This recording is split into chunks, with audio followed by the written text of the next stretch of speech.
Hello दोस्तों, स्वागत है आप सभी का आपके अपने YouTube channel learning with concept में। और आज हम लोग पढ़ेंगे यूपी पुलिस कांस्टेबल के लिए हिंदी का प्रैक्टिस सेट नंबर 4।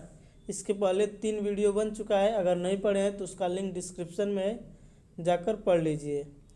और वीडियो का पीडीएफ अगर चाहिए तो हमारे टेलीग्राम चैनल से जुड़कर पीडीएफ प्राप्त कर सकते हैं।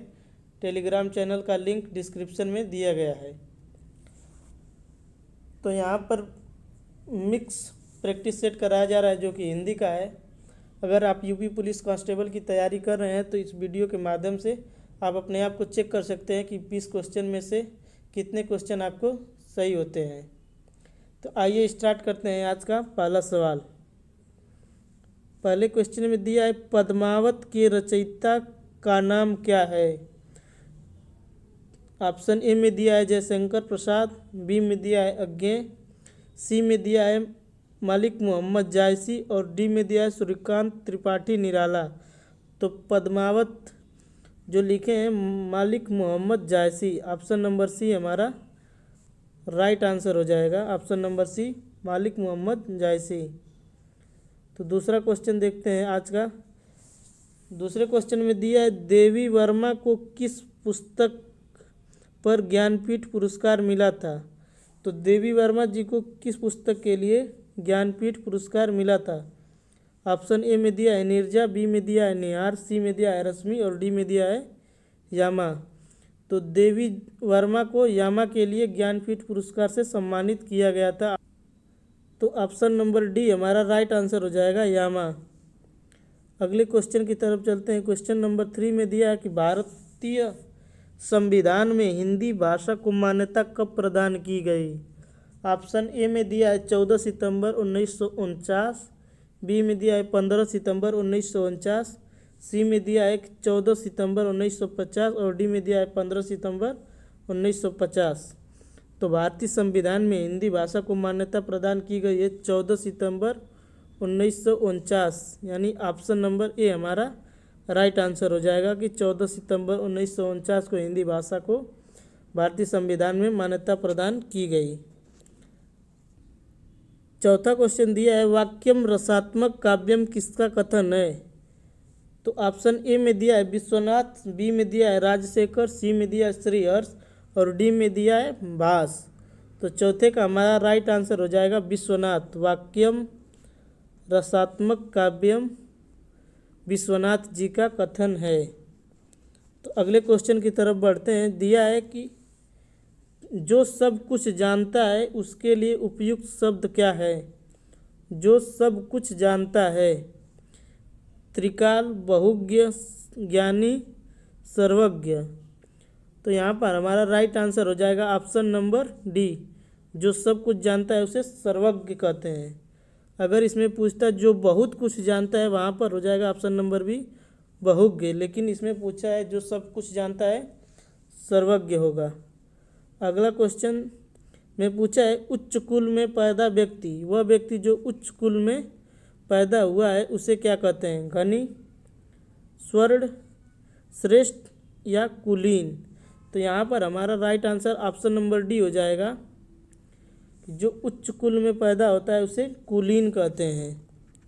अगला क्वेश्चन, क्वेश्चन नंबर 7 दिया है, संचारी भावों की संख्या कितनी है। तो यहाँ पर रस का क्वेश्चन दिया है, जो पूछा है संचारी भावों की संख्या कितनी होती है। तो ऑप्शन ए में दिया है 10, बी में दिया है 9, सी में दिया है 33 और डी में दिया है 25।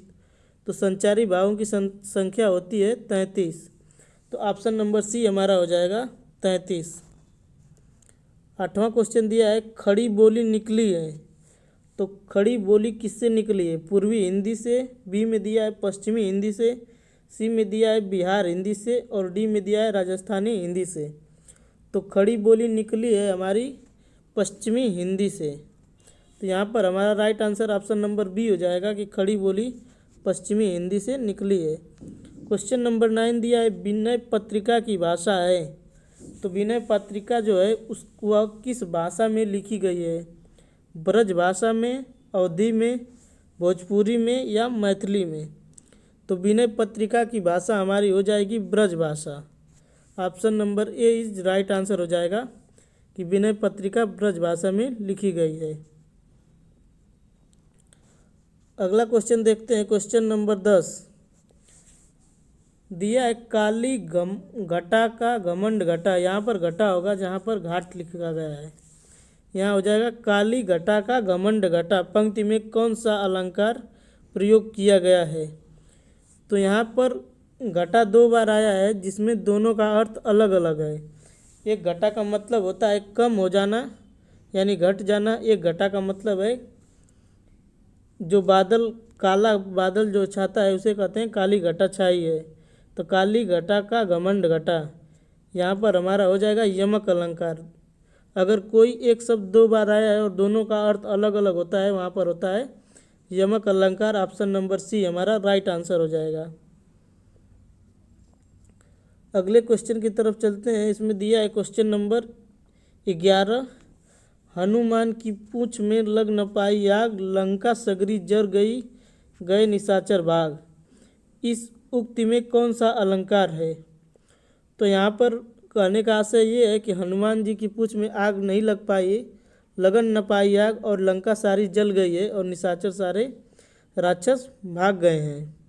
तो यहाँ पर बहुत बढ़ा चढ़ाकर बोला है कि उनकी पूंछ में आग भी नहीं लग पाई और पूरा लंका जल गई।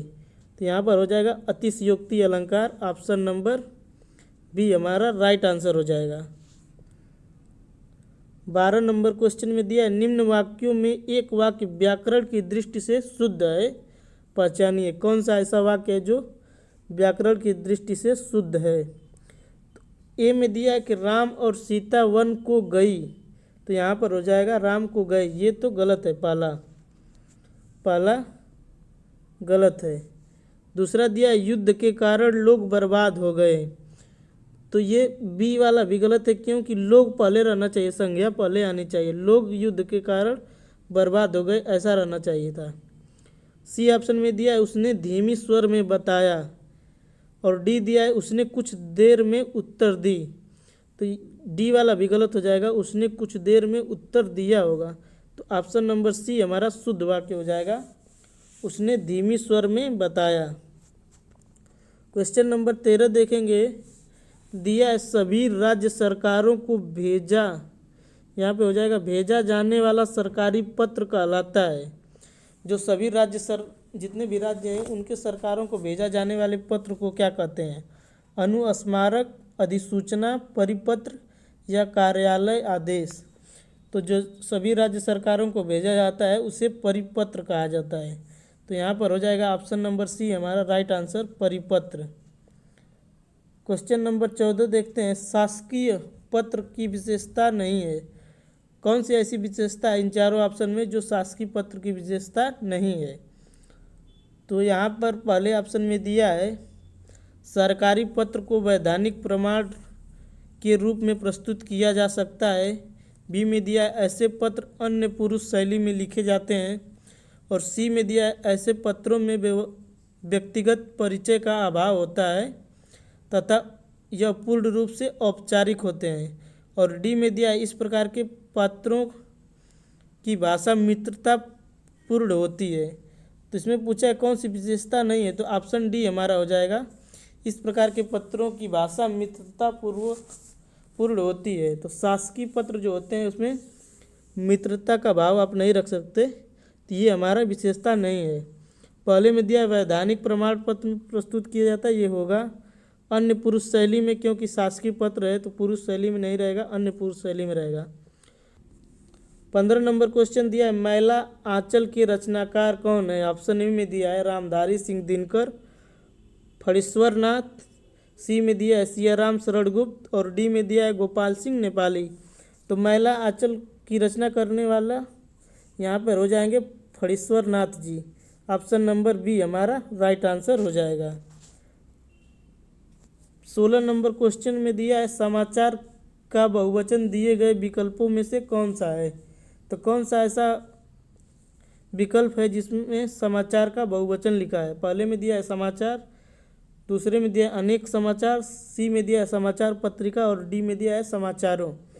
तो समाचार अपने आप में खुद बहुवचन है। समाचार किसी एक न्यूज़ को तो नहीं कहते हैं, उस समाचार उसे ही कहेंगे जिसमें तमाम तरह की न्यूज़ दी रहेगी।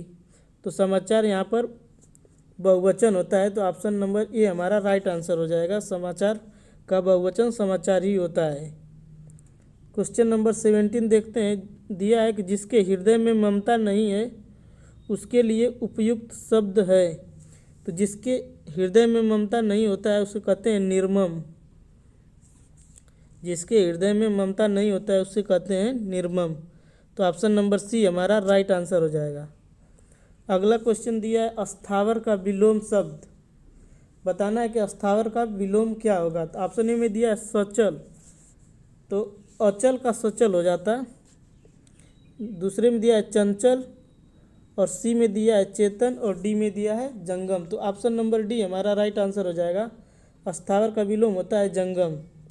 तो ऑप्शन नंबर डी हमारा राइट आंसर है। क्वेश्चन नंबर 19 दिया है जिस समास के दोनों ही पद प्रधान हो उसे कहते हैं। तो समास में जिस समास के दोनों पद प्रधान होते हैं वहाँ पर द्वंद्व समास होता है। ऑप्शन बी हमारा राइट आंसर हो जाएगा, द्वंद्व समास। 20 नंबर क्वेश्चन दिया है जो इस वीडियो का आखिरी क्वेश्चन है। दिया है अरविंद शब्द का पर्यायवाची शब्द बनाइए। तो अरविंद का पर्यायवाची बताना है कि अरविंद का पर्यायवाची क्या होता है। तो अरविंद का पर्यायवाची हो जाता है कमल। तो हमारा ए ऑप्शन राइट आंसर हो जाएगा। गुलाब अरविंद मतलब कमल हो जाएगा, तो गुलाब तो दूसरा फूल होता है, वैसे ही नहीं होगा। तो ऑप्शन ए हमारा राइट आंसर हो जाएगा। तो अगर वीडियो आपको पसंद आई है, वीडियो यहीं पे समाप्त होता है। अगर वीडियो आपको पसंद आया है तो वीडियो को ज़रूर लाइक करिए और हमारे इस चैनल लर्निंग विद कंसेप्ट को सब्सक्राइब कर लीजिए, ताकि यूपी पुलिस कांस्टेबल के लिए जितने वीडियो हम डालें सबसे पहले उसका नोटिफिकेशन आपको मिले। धन्यवाद।